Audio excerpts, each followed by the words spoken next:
खातून अव्वल और रुकन कौमी असम्बली आसिफा भुट्टो जरदारी सैलाब का जायजा लेने के लिए अपने हल्क़े इंतखाब नवाब शाह पहुँच गईं। सोशल मीडिया पर अपने पैगाम में आसिफा भुट्टो का कहना है कि सैलाबी रेला सिंध में दाखिल होने वाला है और वो इस सिलसिले में नवाब शाह आई हैं ताकि सूरत हाल का जायजा ले सकें। पहली तरजीह अवाम का तहफ़्फ़ुज़ और बर वक्त रिलीफ है।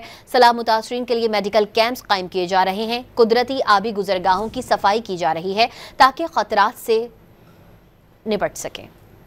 खातून अव्वल और रुकन कौमी असम्बली आसिफा भुट्टो जरदारी सैलाब का जायजा लेने के लिए अपने हल्क़े इंतखाब नवाब शाह पहुँच गईं। सोशल मीडिया पर अपने पैगाम में आसिफा भुट्टो का कहना है कि सैलाबी रेला सिंध में दाखिल होने वाला है और वो इस सिलसिले में नवाब शाह आई हैं ताकि सूरत हाल का जायजा ले सकें। पहली तरजीह अवाम का तहफ़्फ़ुज़ और बर वक्त रिलीफ है।